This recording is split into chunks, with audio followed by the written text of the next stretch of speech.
We let's go back to introverted extrovertedness. Right.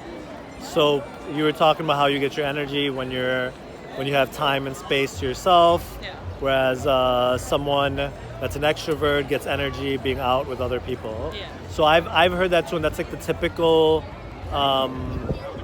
definition of introvertedness, extrovertedness. Yeah. But I did some more research on it, and the introvertedness, another part of an introvert is the way that they think. So introverts actually have another processor in their brain in which information travels through, and they think about that information and then they release that information. That's why it takes time for an introvert to get comfortable in an environment, Yeah. because they're just not saying everything that's coming to their head, right. even though they're thinking it. Whereas me, growing up, I said everything. Yeah. Like whatever came out, and like people were like, "Why are you saying that?" I'm like, "I don't know." And it's because it's an extrovertedness thing. I don't have a filter. Yeah, I can totally relate to that because I'm not good in like arguments and like conflict and stuff like that. If I have to think about stuff, I have to know what I'm talking about before I can present an argument. Right. Whereas I'm just like, I'm can't right. just, like, I'm right. argue with someone I'm like right. that. I'm right. I'm right. I'm right. I'm right. I'm right. Yeah, which is a great trait. You know, but then when I, it is actually, it got me this far in Depends life. on who you're asking. It got me this far in life. You're talking with an introvert here.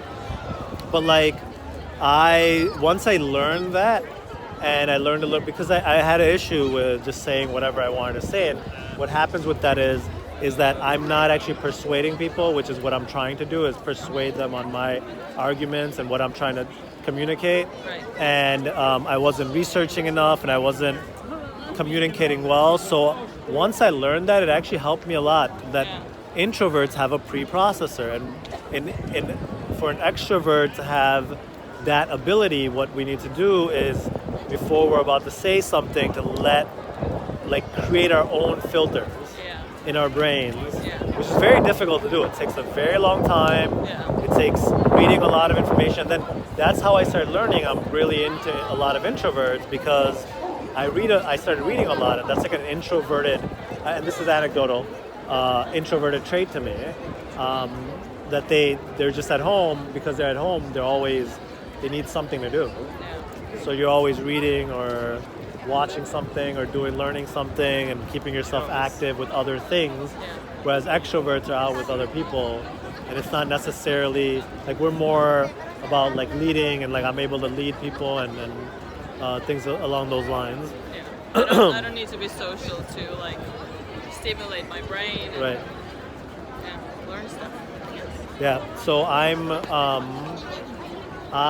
am actually, and then there's a third one, which is an ambivert, which is actually most people. Ambivert is someone that's introverted and extroverted. So there's a whole spectrum. You're not just introverted and just extroverted. Because I would say that I'm an outgoing introvert. Do I So qualify for an ambivert? you're a sociable introvert. Yeah. You're sociable. I don't but, mind being like this. I don't mind talking to a bunch of people, getting to know people. Right, and hanging out at a But party. I would rather be home Right. by myself. Right. But I So don't have a problem with you're a sociable introvert.